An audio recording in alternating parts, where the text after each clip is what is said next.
Welcome to the Short Term Pro podcast. My name is Vernon Corum. Most people call me the Short Term Pro, but I'm a real estate agent for LPT Realty.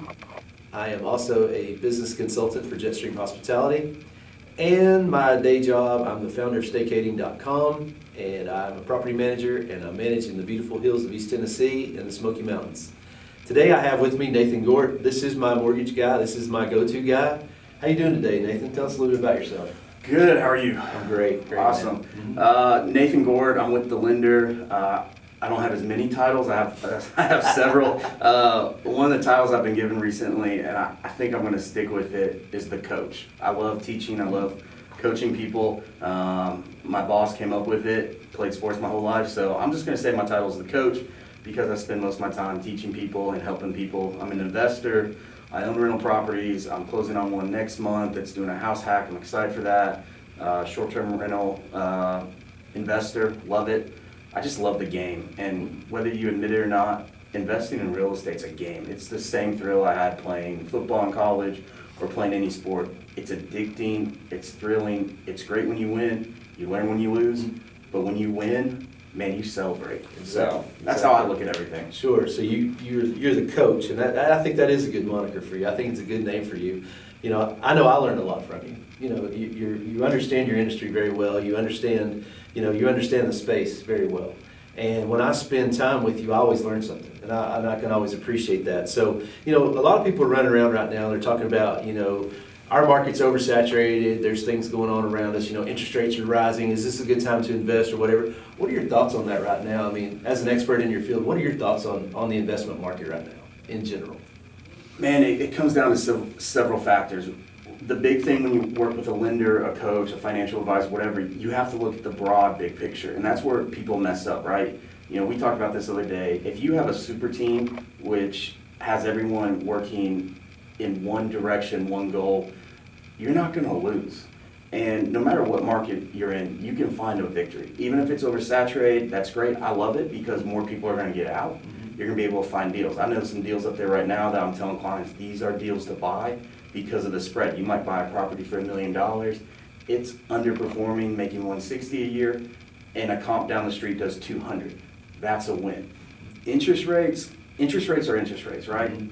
Who cares? You're not paying it. The renter is, right? The guests are paying it. So interest rates could be 10%, 12%. If it's a good deal in cash flows, that's great. But also where most people miss out is cash flow is just like the tip of the iceberg. For me, it's about appreciation. It's about forced appreciation. I'm doing a BRRRR project right now. When I refinance out of it, I'll have nothing in the property. So even if I make $50 a month, that's over 100% cash on cash. But the goal there is, as the years go by, it appreciates. On average, appreciation is 4.5%, actually 4.7 nationally. That's better than on average what a CD does or investments. And then our market, when we talk about our market, it's the Smokies. Is it oversaturated? We do have a lot up there, but the amount of money that's coming in there continues to grow. I mean, just this last 2 weeks, since we last talked, I'm an adult sometimes, but Nerf zone's coming. I'm excited. Have you seen that? Sure, yes. Like, you get to play with Nerf guns, Nerf footballs, everything. What kid wouldn't love that? And what adult who still has a kid inside them wouldn't love that? And then I saw that ESPN zone's coming. That's exciting. You got the largest Buc-ee's in the world here, and then they're also building up that area. So are we oversaturated? You could say that. But the revenue hasn't gone down for the area. It has for everybody who overpaid, and also for those who are just now getting into it, who watch TikTok, who learn from someone, said, I want to do this for a living. They don't know what they're doing, right? And those people aren't hitting those marks, so they're going to start panicking, right? They're not in it for the wealth. They're in it for cash flow, and that's why it's called real estate investing, because you look at it from a wealth standpoint. If it was real estate job, do it, but you got to have a lot of properties to cash flow and pay for your job. I don't do that. I do it with a property manager. I do it so that I can focus on my job, but I'm gaining wealth, future wealth, and then also it's called generational wealth, because the goal is to leave it to your kids, your heirs one day. So that's my spiel about the Smokies. I'm excited, Nerf Zone. Sure. I guarantee you I'll be there week 1 it opens. And if it's I have no idea what it's like, but if it's like laser tag, that's gonna be So we're awesome. gonna have to take a team down there, aren't we? We will. I'll take one, you take one, we'll go in there. Oh, that's fine. And that sounds like a blast, man. I don't It know. does. I don't know what it is, but I'm just thinking of this. Okay, TikTok, I do believe is fun in some areas, but not in educational. Sure. But I do watch this dad every now and then where he and his son have Nerf battles, Right. and he gets every new big gun. Uh-huh. Like I'm hoping some of the guns he has, like this machine gun with like 100 bullets. Oh, wow. I hope they That'd be have it. fun. It's a That'd be Gatling great. gun. I'm like, Uh-huh. if all that's there, Uh-huh. Smokies are going to take off, and there's Oh, yes. more stuff going there. There's so much Right. money being pumped in there. That's why you got to work with someone local in the markets, like yourself, right? You know Absolutely. what's going on. Mhm. You know what projections are. Mhm. Don't listen to people who are trying to sell you on something when you're out of state saying, hey, it's a great market, because you got to know the ins and outs. Mhm. Buy now while this stuff's coming in, because once all this stuff gets in, like the new, I think we just agreed, the team that owns the Smokies, I think they officially did buy another I think so. minor league baseball team, which is going into the stadium, Mhm. right into the entrance of the Smokies. There's a lot That of area's things really going going. right there too, that Yeah. Kodak area. It sounds like we're getting another little theme park and a casino type thing and whatever. So, you know, most people, they sit around and the naysayers, there was something going around a couple weeks ago, maybe a month or so ago now about, you know, how the market's crashing, we're having an Airbnb bust and all that kind of stuff. And, you know, it all depends upon where you are. And I mean, not every investment is a good investment, as you and I talk about all the time. You know, tell me what a good investment looks like, because I think a lot of new investors don't understand from your perspective, because you're the mortgage guy, you're the coach of mortgages. You know, when you're looking at structuring a deal, I mean, tell them a little bit about. I mean, everyone always wants to look at gross versus net. So tell them a little bit about kind of how that works from the mortgage perspective and how that plays in. from your Absolutely. So from the mortgage side, the first thing you have to do is you have to have a conversation, and you have to figure out what their goal is. If their goal is purely cash flow, then the goal is to find a property that has the best, simply put, especially for DSCR, is the DSCR ratio, and it's a great way. DSCR is debt service coverage ratio, which basically means the property is cash flowing itself. So if your debt on the property for your payment is $1,000 and your income's $1,500, that's the ratio. But you can also look at that with any other loan where you're seeing, is your debt being paid by your rent?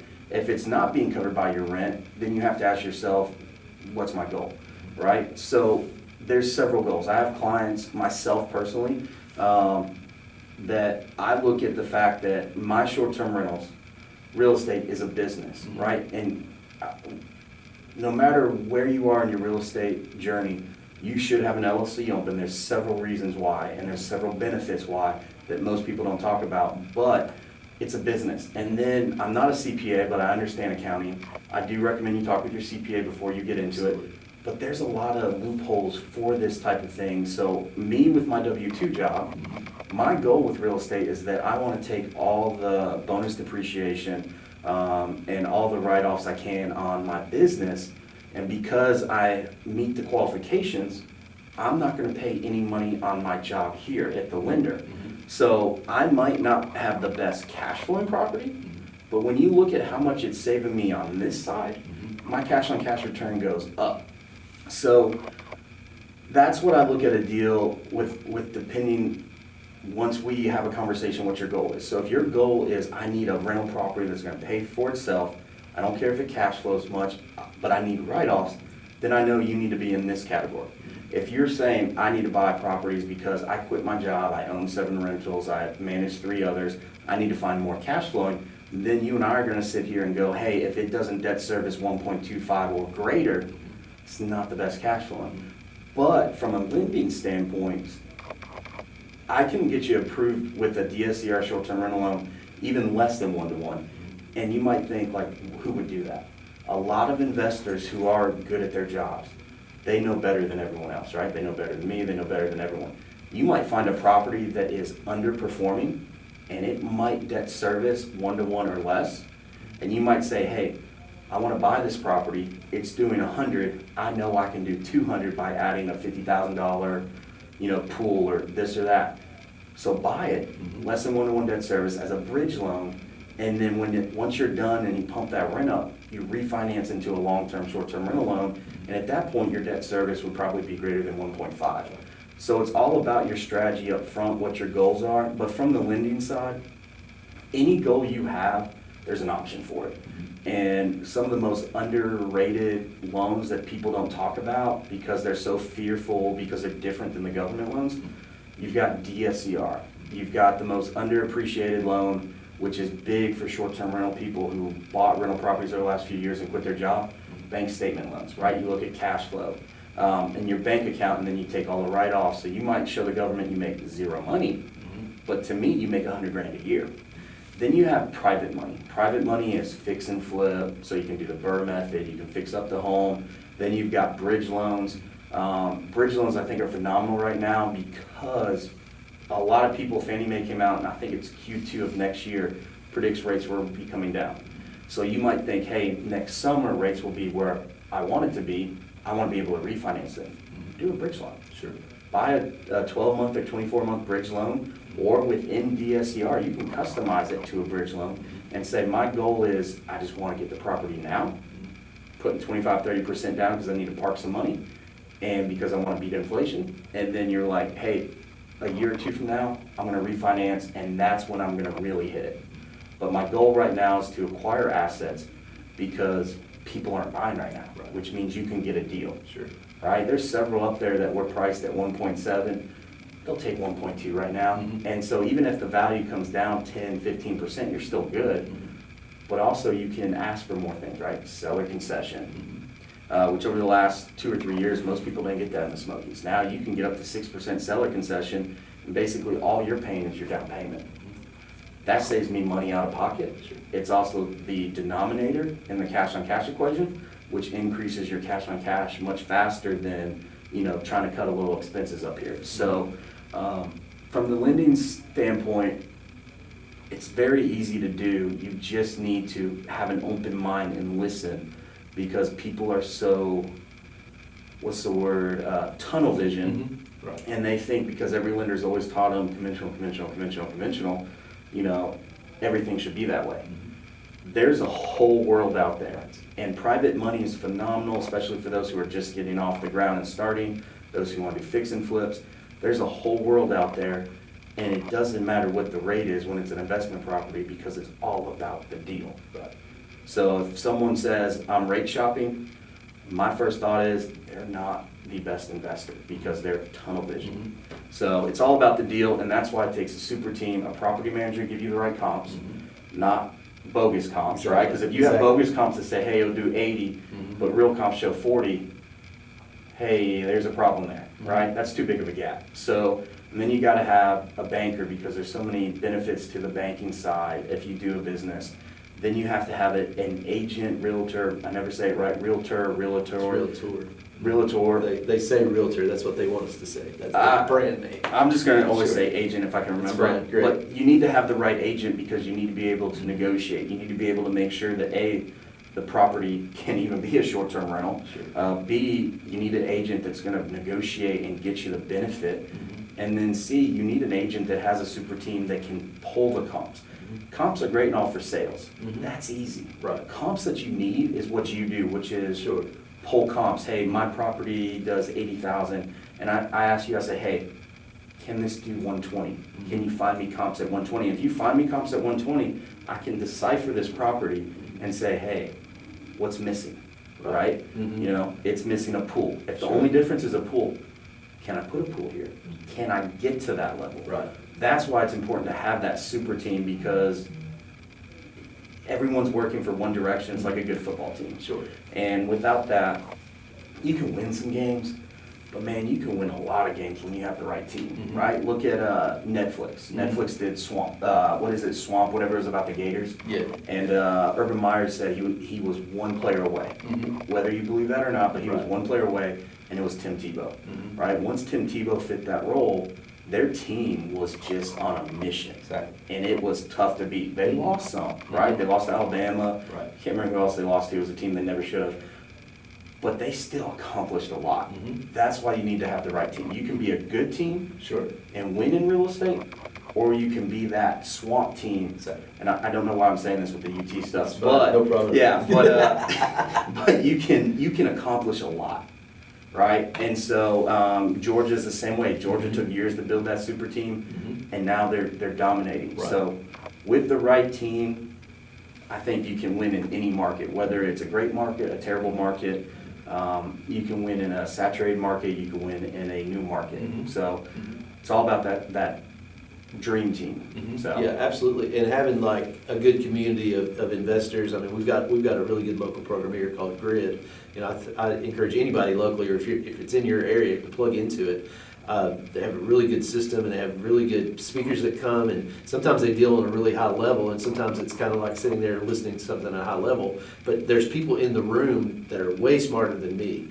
I want them to not always be the smartest guy in the room, and I know that's tough for you and I, because we're so smart, you know what I'm saying? No, I'm just kidding. But, you know, anyway, so what happens is, a lot of times is when you're, you know, when you're in the investment world and you know, you've kind of been taken maybe by some of this, you know, the first thing to do is panic.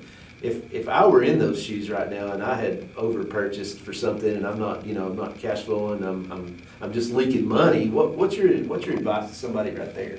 Are there other options out there on your side of the fence for them to look at something besides selling? You know, is there something out there that they can do?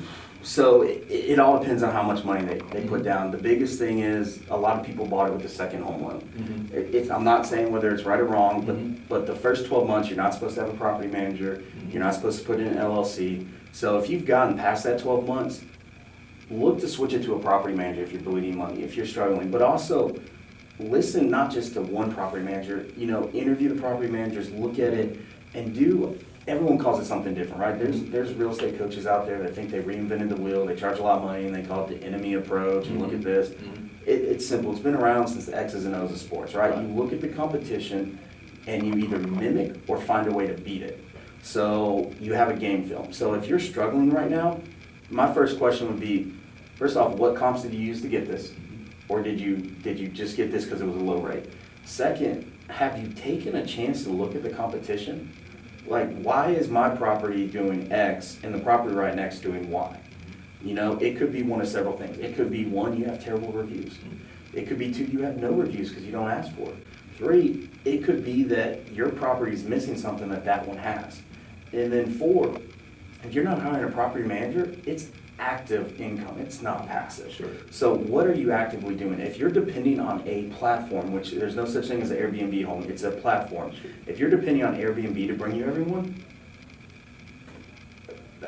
I don't want to say it's lazy, but it's kind of lazy, right? So you need to go out and work for it. It's a sporting event. What you do during practice correlates to a game. So what you do without guests there, it's going to correlate to when guests are there. So you need to look at what everyone else does and see the difference. Do they offer something simple? I have a friend, actually, she got into rentals, her family got them into it, and she did something, she switched all her fees off, right? No cleaning fees, but she raised her price. It plays with your mind, but people are renting it. She also has a theme in her cabin that no one else does. It's all about American flags, American troops, and it's great, and it's doing well. So look at your competition, see what you're doing before you jump ship and sell. Think about it, right? Maybe there might be people that are hosts, right? That will say, hey, I'll help you out, right? I have a big platform, I can get people there. Try that. Before you jump ship and sell and panic, just try everything. Now, if you have tried everything and you want to sell, that's great. You know, go ahead and sell, but be realistic. Don't be a, what do we call it? Wishful selling, right? So, because investors are going to come and look at this. If you bought it for $1 million a year and a half ago, did absolutely nothing to it, why are you charging 1.3 now? Appreciation hasn't gone up that much. Cost of buying has gone up. How am I going to work this out? So that's where this whole strategy with having the right super team, the agent, the lender, and all that stuff. If I'm an investor and I'm going to take over your property because I know it could do better than what you can, I need you to make it sweet for me. Maybe drop the price a little bit, but also pay 6% closing costs. Make it where it's worth my time, right? Because I know I can do better than you. But if you bought something and I think it's terrible, or whoever's buying it thinks it's terrible, you gotta sell and get rid of it. It's gonna be tough, right? Because a lot of people bought stuff that is just cookie cutter right next door. So look at your comps before you do it. Check the pros. Call yourself. Well, not you call yourself, but like call Vern. See what the comps are doing, and have a conversation, because it might be a battle that you need to go ahead and take the loss now Right. and move on to something else. But if you keep bleeding this out, it might really hurt you. And by bleeding you out, I just mean like you leave it on the market for, like I saw one yesterday, 207 days on the market, and they're just dropping the price by like $50 each time. Like, Sure. you make $87,000 a year, and you're charging, and you want to sell for 1.2. Come on, guys. Where's the disconnect here? Disconnect, So correct. they're just going to be bleeding. Sure, and that's what I deal with every day. I've got people calling me every day, and that's what we do. And we actually have a strategy in place. And I know that you and I talked about it. I mean, you've really got to go in and do a deeper dive. I'm actually going to do one next week for someone who has it listed with a big company. There's nothing wrong with big companies, Right. but they are zeroed in on their own direct booking side. Yep. So this company does not take advantage of these other marketing companies like Airbnb and some of those. We won't get into details on a lot of that, but a lot of companies are so big, they've got the SEO, they think, and the website, but this person's property is underperforming by about $35,000 to $40,000. I'm going to go find out why, Right. and then I'm going to give them an assessment. More than likely, a lot of it has to do with it's just not getting enough eyes on it, but they said that the last couple times they've been there, the cleaning's been a little off. They've had a few guest reviews about a few things, and the thing is though, is the company is not doing anything to remedy that. So they want me to come in and be their manager. Not all business is good business for me, just straight up. Right. As you know. I'll just tell them, look, Yeah. this is what I'll do for you. You want me to be a coach and a consultant, and we work on this together. I'll take a rev share and we work on this together. But that's sometimes the best way for me, if someone wants to truly self-manage and really control their property, is to get with a guy like us and say, Yeah. hey, let's figure out how to do this, and then let me check in with you every so often. And what happens a lot of times is they don't even realize is because, they just came in blindly, they didn't do their due diligence, they didn't do the research, They had somebody FaceTime the property and say, hey, this is pretty, ain't it? Yep. And they raced to a commission, the realtor did, and no one really spent the time to explain it to them. And I got on the phone with this lady the other day from California. And she's like, no one has ever talked to me this way. And I said, well, you mean I'm being mean? She says, no, you're being brutally honest. I said, you need to hear this because someone should have told you this in the beginning. You and I do that a lot. And sometimes it wins us a client, sometimes it doesn't. But, as we go through our processes and what we know works and what doesn't work, we don't know everything, but we know a lot enough about, like me, I'm Right. the QC guy, I'm the quality control guy. I understand guest satisfaction, guest-centric relationships. I've worked with some, NFL players, I've worked with a lot of people through, some things I've done in the past. But where we are is truth and honesty and integrity and character. And when you've got a team of people around you that get it, like, another realtor, another property management company, I'm friends with a lot of property managers. Yep. A lot of people will call me and say, well, so-and-so said something. I'll be like, well, I'm friends with her. Let me call her. It just blows their mind. It's like, you're friends with people in this industry? Yes, I'm friends with people Look in at this Nick industry. Saban. Exactly. He's friends with Dabo at Clemson, and they were going at it all the time. Right. If you're not friends with your competition, where you can talk and build each other up, Mhm. get out of the game. Exactly. Absolutely. For me, it's like I want to be around those people. Like last night, I had the privilege of being invited to a dinner with a part of Grid. Sure. And like you said, if you have a chance to do it, it's well worth it because we had 6 people there, and it was everyone just talking. I learned a lot. Mhm. I know a lot, but I learned a lot last night, and it was cool just bouncing things off. We talked about I think it's Hunger. It's Yes. a great charity. Mhm. Learned about that. I've been here since 2009, technically. Never knew about that, and I'm so glad I heard about it and how they try to give back with the food pantries. Mhm. His wife's a designer, apparently really big, just opened her shop up. They're having a party tonight. Mhm. So you want to be surrounded, right? Like Mhm. eagles soar with other eagles, Exactly. right? They don't run with chickens. But it's okay to be friends with people. Like I have other people that are lenders that are my friends, and I teach them a lot. Mhm. I know where their strengths are and where mine are. Mhm. If you want like a USDA, THDA loan, Mhm. I'm not gonna fool with it. I'm gonna give it to the experts, Sure. right? I got out of that field. I still can do all the conventional, the easy stuff, the FHA, but I really wanna focus on the investors, the non-QM, the things that people don't think about because everyone can do it, Mhm. but not everyone can get it across the finish line. Sure. So with that, being friends only builds stronger. One, it makes you 2 better, or however many, but it also gives your client a better take because you can say, hey, look, I talked to my friend over here at this property management company. I talked here. All 3 of us came up with these comps. Mhm. You're doing a service to that customer. Absolutely. And I think you gain more customers for life by telling them the truth. Right. And I have a customer right now that, it's tough with his agent, whatever relation. I think I'm doing more than anyone in this team for this guy. But basically, the first thing I told him is read all the reviews for this property. Like, this is one of the best views. It's $1 million view. It's got the best spread. I know they have to sell because people listen to my approach, which, hey, if a property falls out of contract, that's when you go in like a shark, right? And you get a deal like these people are ready. Off-market deals are great. Off-market deals are great, but contracts that just fell through and you saw it was pending, then you were told it's not pending, that's when you make an aggressive offer. Sure. And this guy has some concerns about his property. And I said, go get your agent to look at it.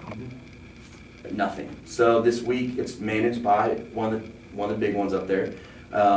Not too big, but like one of the big ones that's known up there for a while. But I've noticed that it's open this weekend, so I volunteered to him. I said, look, I'm an investor. I don't care to go shoot you a video. Sure. If he calls me today and says he wants it, I'm going to go shoot a video because I'm going to look at it from a different angle, right? These things are what I would do. This is what I'm concerned about. But since I brought it to his attention a week ago, right, his agent brought him all different properties. I brought him this one. He's done what I said. He's studied the comments. He's like, okay, these comments are great. He studied their calendar to see that they look solid going forward. He's like, okay, you think this property manager is subpar. How do they get all these bookings? Well, they're subpar, but think if they were par or better, right? How many more bookings they'll have. Right. So the comments are a great place to study. And, whether this agent's going to do his stuff, I don't really care, because at this point I've basically taken over. Because I want my client to have a good experience. I want my client to get a property. And this is one of the best properties out there that I've seen, and it just blows my mind that people aren't buying it because they're so stuck on their ways. The rates are high. Right. But if you can cash flow, and I did this debt service on this property is 1.4. That's incredible. And that's at subpar performance. So I don't understand why people are so stuck in their minds. I get it, we're fearful people and it's scary, but now's the time, right? Over 2008, what they say, 2008 was the last time you could build wealth in real estate. This might be our last time in our lifetime to build a fortune in real estate. Your fortune might be here, my fortune might be here, but in our minds, that's a fortune to us. Yes. So I don't care if you just want 3 properties, or I had a client that bought 6 last year. That client I learned a lot from, and it was great, and he has a great goal. His fortune's way up here. So whatever your fortune is, go for it. Right now's a great time. Right. So today we want to talk a little bit about the give back. So to wrap all this up today on the Short Term Pro podcast, Nathan, I just wanted to ask you a little bit about your why, your give back. I know that you like coaching and you like kind of developing people and that sort of thing. Tell us a little bit of the backstory behind that and why you do what you do. Why do you get out of bed every morning? I love coaching. I love every day. Coach Sparks, rest his soul, always told us, every day if you're not getting better, you'll never be as good as you were or supposed to be. And you always complain during 3 days and all that stuff, like, why am I listening to a coach do this? But every day he would say, you got to be getting better every day, and you got to be like this with the team. And so those life lessons really got installed in me, and I love making other people around me better, right? If I make other people better, it's going to make me better. And if I make other people better and you succeed, I'll be honest, I get joy out of that, right? I get joy out of other people succeeding in whatever they do. When I was a manager before this at the bank, when my people got promoted, that was a huge win for me, right? I could be the top performer, but who cares? I'd rather see my people get better. And in this industry, whether you're an agent, a property manager, or a lender, there's so much bad blood out there from 2008, from whatever. So the more we can make everyone else better, educated, and look at a big picture and do what's best for the people, the better our industry is going to be. The better our industry is, the better people are going to understand it. So I love coaching real estate companies. I love offering to do classes. I love teaching people that there's more than what we're just so tunnel vision for. Because once you open that door, dude, it takes off and you can do anything, right? There's one real estate company I've been teaching once a month class and training them all this stuff, and it's just opened their eyes for stuff. Also, you have agents who think, man, I want everything written off. I can't buy a house. When you realize there's more than just the government guidelines, You know, agents can buy houses. People that just started their own business do this and that. So I love seeing people succeed, whether it's in their job, whether it's buying a house, whatever it is. So my why is, as a coach, I want to see people get better and succeed. And even when they lose, I want to be there to help them. Sure. Right? Because that's when you learn, right? Me not being a starter in college was the first time I don't think I've ever been a starter really in sports. But I learned a lot from that. I learned my role. I was a role player and I had to help the better people, right? So that's what I want to do. There's better lenders out there. There's better loan officers that do $300 million a year. I'm nowhere close to that. But if I can help them because they don't understand this, I'm still winning. And to me, that's success. So if I make other people better, 5 LOs better, 5 agents better, they're going to touch a lot more people than I am, and it's just going to spread. So that's my why, and I get that all from our ownership team at our company. Our owners are phenomenal, and they have that same drive, and I learned so much from them, and then it's my job to pass it on and be, as they call me, the coach. That's what I do, and in this area, I think we need better education, better understanding of everything, because we still have a great market, right? And so I don't want to see us fail like everyone's calling us to, which said, oh, oversaturate, all this stuff. The more value we and others like us bring, the more people will understand this market. Knoxville's great, Sevierville's great, East Tennessee's great. Let's just make everyone inside it great as well. Sure. Yeah, that's a challenge to me. When people tell me those things there, it's a challenge to me. And it makes me want to compete and say, no, you're wrong. And that's the beauty of what we do is, on our side of it, we know the reality because we live here. We've been around this place a long time. I've been here all my life. And what I find with that is when someone goes out and basically poops on our, I don't want to use bad words on our, but if somebody poops on our market, the first thing I want to ask them is what do you know about my market? So I believe my why that wakes me up every morning is the same why of you. It's connecting people and training people and developing people and just making people better people.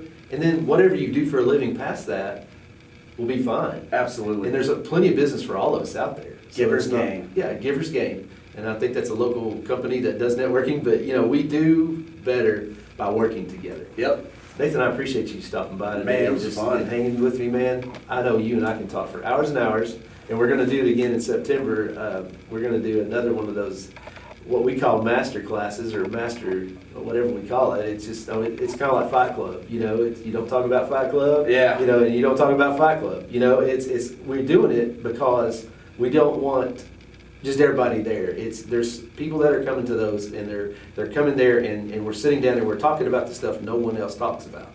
So that's what this podcast is for. If you're out there today and you're an investor, somebody that needs some advice, especially on the mortgage and lending side, but this guy also owns properties. He's very well versed in this business. How do they get a hold of you today? Excellent question. Hopefully there'll be a little banner on the bottom with all my contact, but also you can give me a call, 865-258-4678. My personal number. What's the old saying? If you love what you do, you'll never work a day in your life. I believe it's if you love what you do, you'll never take a day off in your life, because I don't take days off. I get texts all the time. I love what I do. Sure. I get yelled at on vacation because I'll go buy a monitor just so I can work. So give me a call, text, whatever. I'm here if you want to learn more or set up a class. I know we'll gladly do it. I'll do it. I love teaching, so feel free to reach out. Hopefully on the little banner down below. What is it? Click, subscribe, whatever. Here. Yeah, we'll have that. I'll have my contact information. Yeah, Nathan Gort, and he is on Facebook. That's basically I found him there, and I'm Vernon Quorum, Short Term Pro. You can find me on Facebook, social media, all over. Just Google it. We're all over the place. If you need any help at all, just let us know. Thank you for listening today.